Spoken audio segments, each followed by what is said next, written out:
Hey guys, thanks for joining me today. My name is Guy Britton and I'm a mix engineer and a producer.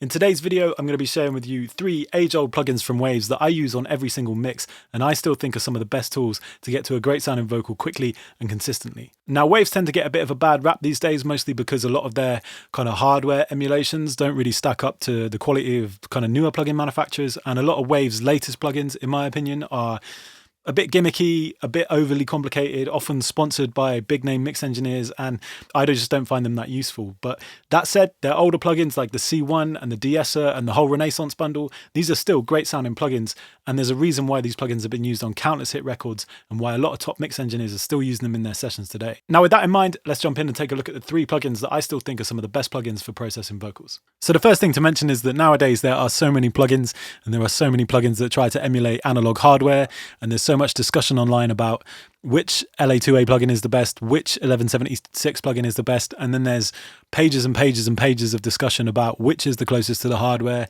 and then you have people doing all these super scientific comparisons, and in my opinion, all of this information is just useless to me, because all I'm interested in is getting to a great sounding vocal as quickly as possible and being able to do it consistently. And this is what I love about the 3 plugins that we're going to be using today. You'll see that they're old plugins. They were never trying to emulate any hardware or anything. They're just, in my opinion, really useful tools that are simple, no frills, and they just get the job done consistently. So if I just play you a bit of this track, you'll hear that it's kind of like a soft acoustic pop kind of vibe, quite a natural sounding vocal, really nice vocal performance, but there are a few issues within the vocal recording that need to be corrected, and this is where a lot of these tools really come in handy, not just to kind of polish up a vocal, but also to clean up some of the things that we need to clean up here. So let's take a listen. I know sometimes angels need saving too, and I don't mind if you need me to hold you. I just want you to know I'd do anything, I'd risk everything. So as I say, it's a really nice vocal, but there are a few issues. So if I just solo this up, you'll hear that the vocal is quite noisy. There's quite a lot of background noise that we could do with eliminating. There's a bit of resonance, and the vocal could do with a bit more consistency in the dynamic, some compression, but not so much that we kind of kill the natural vibe of the vocal. So if I just solo this up, you'll hear. I know sometimes. There's quite a lot of background noise there. The first thing that I want to do is clear up some of that resonance, and I'm actually not going to use a Waves plugin for this. I'm just going to use the FabFilter Pro Q. In my opinion, this is the best EQ you can get, and I don't think Waves really ever, even despite some of their old EQs were pretty good, they never quite managed to match how accurate you can be with the Pro Q. So I'm just carving out a bit of these low mids, these kind of resonant frequencies around 300-400 hertz, and a little bit of harshness around 200 hertz, high passing up to about 140 hertz, just to clean up some of any rumble that's down there. Like I say, take out the resonance, take out a bit of harshness, and hopefully that helps to just clean this up. Let's take a listen to that. I know sometimes angels need saving too, and I don't mind. Cool, so that's just helped get rid of a bit of that resonance in those low mids. So the first Waves plugin that we're going to be using today is the old classic Arvox, which, if you're not familiar with it, is one of the most simple compressors that you will ever come across. It has a gate and it has a compression control, and then it just has a makeup gain. But what I love about this plugin is its simplicity, and particularly the gate I think is really great. It's one of the most musical sounding gates that I've come across. It sounds really natural, really great on vocals. Never sounds like it's kind of grabbing or taking too much away from the vocal. The compressor as well can be nice and smooth, or you can kind of push it a little bit further, but again, always tends to sound quite natural to me. And that's why I'm going to use it on this vocal. So let's just dial a few settings in and see what we can do to tame some of the noise in this vocal and just even it out a little bit.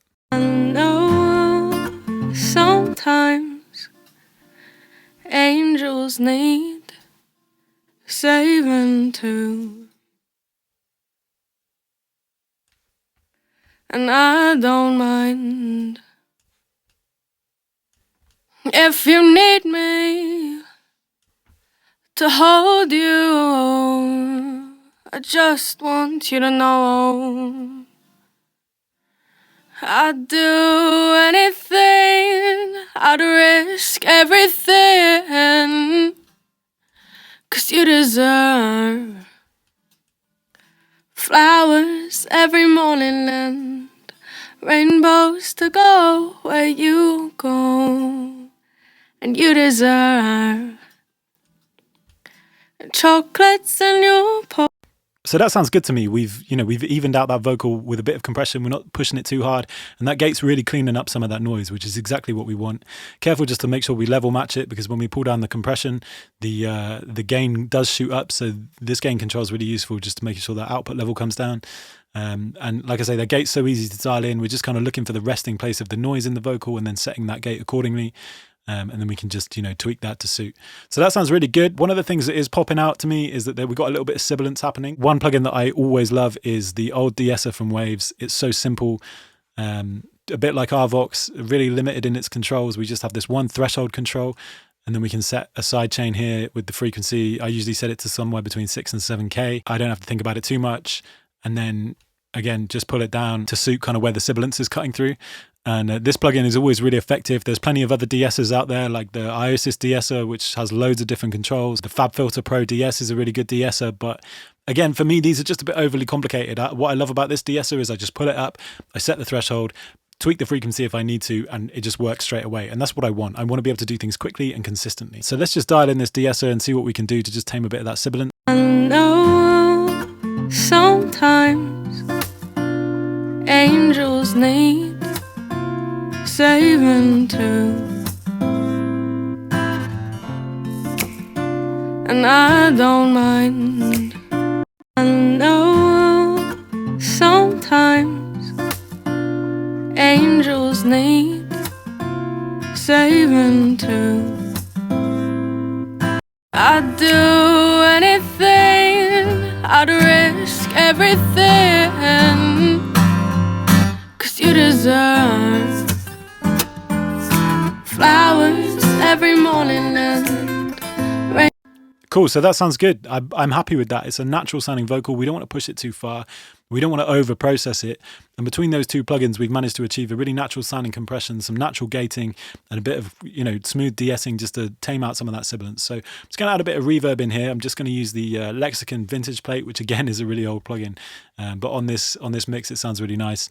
Adds a lot to that vocal. I know sometimes angels need saving too,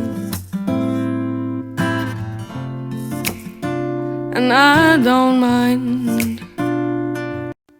Cool, so we've got ourselves a nice, smooth, natural sounding vocal. Obviously, we're using a couple of extra plugins that are not Waves plugins, but the point here is that the majority of the processing we're doing is with old Waves plugins, which is doing a lot of the heavy lifting. So the last thing that really stands out to me is that I feel like the vocal, whilst it sounds nice, could sound a little thicker, perhaps have a little bit more definition, particularly in the chorus. It feels like it's getting a little bit lost. If I just play it here, you'll hear the lead vocal, to me, just sits behind the track a little bit, and I'd like it to pop through a little bit. 'Cause you deserve flowers every morning and rainbows to go where you go, and you deserve. Now, one way we can do that is by adding some more compression to the track, but I don't want to over compress this vocal. So what I am going to do is I'm going to use some parallel compression. Now, the plugin that we're going to use for this is a plugin that I actually recently rediscovered. I haven't used it in, I don't know, years and years. Anyway, the plugin is the C1 comp. I'm actually using the C1 comp and gate here, even though I'm not using the gate. It's just pulled up on this bus. This compressor is great because you can be so detailed with it. And if you're using it in parallel, so just to kind of recap on that, what I'm doing is I'm sending this vocal track, this lead vocal track, to bus 24 here. You can choose any bus you want, but I've just chosen bus 24. And then I'm adding some compression on that. I'm going to really slam this compressor on that vocal. And then we're going to blend that signal back in. And this is parallel compression. So what this does is this means that we're not necessarily squeezing the life out of the original vocal. We're blending in a really squashed vocal. And, we're going to blend that in with the natural kind of less compressed lead vocal and find a nice balance so that we don't end up with a overly compressed, overly processed vocal. So back to the C1, we've got a lot of controls here, but it is still quite a simple plugin. We've got an attack and release that we can be super specific with. So I'm just using a 0.1, I guess this is millisecond release, attack, but we can go all the way up to 1,000. Like I say, I'm going to stick with 0.1. I want quite a fast attack, but I do want to let through the kind of beginning transient. And the release, again, we can go all the way up to 10,000, I think, but we're just going to stick with 20. So fast release, fast attack. What that's going to do is it's going to make sure that we're grabbing the transients, but it's also kind of letting go. We're not holding on to the compression any longer than we need to. I've got a ratio of 5:1. We can go all the way up to, and we can go inverted even. We can go all the way up to, I think maybe, 50:1 or something, 40:1, and then invert it. But we're going to use a 5:1 ratio, and then we're just going to set the threshold to where it needs to be. So let's take a listen to this C1 bus just soloed. So this is the pure compressed track where we're slamming it through the C1. Oh, I just want you to know I'd do anything, I'd risk everything, 'cause you deserve flowers every morning and rainbow. So obviously that's like way too compressed. You can hear it kind of just squashing that vocal, which on its own is not what we want, but if we blend it into the original signal, we can really use it to warm up that vocal. I hate the term warming things up, but we can use it to add a bit more thickness to the vocal, a bit more definition, and hopefully help that vocal cut through in that chorus. So let's unsolo it and just blend the parallel compression into taste, and we'll see what that sounds like. I just want you to know I'd do anything, I'd risk everything, 'cause you deserve flowers every morning and rainbows to go where you go. And you deserve chocolates in your pocket and to never lose your glow. So obviously we're adding a little bit of level with the parallel compression because we are adding another channel, but that's okay as long as it sounds good. And for me, it's really popping through a lot more now. It sounds like it's really cutting through, particularly in these phrases in the chorus. Let's just hear that one more time. I'll just mute it. You can hear towards the end of the phrases, like where she kind of tails off, is keeping that sustain in the vocal, which is what we want to do. It just adds a little bit more definition and a bit more detail to that vocal. Flowers every morning and rainbows to go where you go.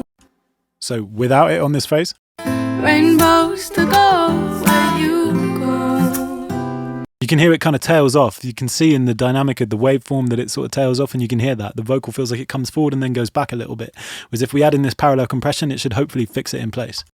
Rainbows to go where you go. And you deserve chocolates in your pocket and to never lose your glow.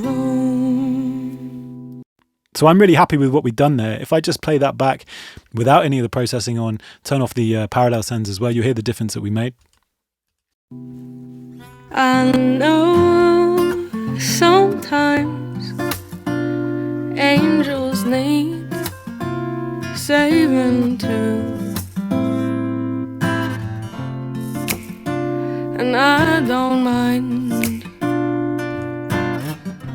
if you need me to hold you. I just want you to know I'd do anything, I'd risk everything, 'cause you deserve flowers every morning and rainbows to go where you go. And you deserve chocolates in your pocket and to never lose your glow. So you can hear that the difference is not huge. We're not really transforming the vocal, but that isn't what we set out to do. What I want is tools that are just going to do some natural compression, some natural de-essing, and not kind of impart too much coloration or change the vocal too much, because we've already got a nice vocal sound. So I don't want to go, overly saturating it. And I think this is a problem with a lot of these kind of newer analog emulation plugins. In some cases, are really nice for kind of warming up a vocal, or I use warming up a vocal again, for kind of adding some color to a vocal and making it feel a certain way. But we can go overboard with that, and we can be adding way too much of that. And I think the great thing about these old Waves plugins is that they are just simple. They're not adding any coloration. They're not imparting any more harmonic distortion onto a vocal or anything like that. They're just straightforward plugins that get the job done, and that's what I love about them. So yeah, just to recap on what we've done, we've obviously carved a little bit out with the FabFilter Pro Q, not tried to do anything drastic there, just getting rid of a bit of resonance and a bit of kind of higher mid harshness. And then we're using RVox just to flatten out some of the dynamic and clean up some of the noise with this gate. Again, like I say, we're not trying to add in any harmonic distortion or trying to use any kind of emulation to, you know, make it sound like an 1176 or whatever. It's just about controlling dynamics and cleaning up some noise. And this is what this plugin is great for. And then we use DeEssing just to clean up some of that sibilance. And then obviously C1 in parallel on this send. And like I say, this is a really great plugin but I find it particularly useful on parallel compression because you can be so specific with it. And you can really glue a vocal in place with it. One other thing to mention is that after the C1, on the bus, I am also using a DeEssing just to tame some of the sibilance from that parallel compression. Just 2 instances of that, one on the lead vocal, one on the parallel vocal. And that seems to do the job. So yeah, hopefully you found that useful. Like I say, you don't have to use these plugins. These are just plugins that I find useful and that I find do a job consistently. Without really imparting any particular character or anything onto a vocal. If you want character and you want that, there's plenty of plugins out there for doing that. But sometimes I think all we need to be doing is just kind of tidying up vocals a lot of the time in mixes. You know, we're not trying to over process things, and that's what these plugins are great for. So if you haven't checked these plugins out, or if you have got them but you don't use them anymore because you're using fancier compressors or whatever, sometimes it's good to go back and just, you know, remember that simplicity is good a lot of the time. So check out these plugins if you haven't already, see what they can do for your mixes. Hit me up in the comments below and let me know what plugins you like on your mixes. If you like this video, give it a thumbs up, subscribe, and hopefully see you soon.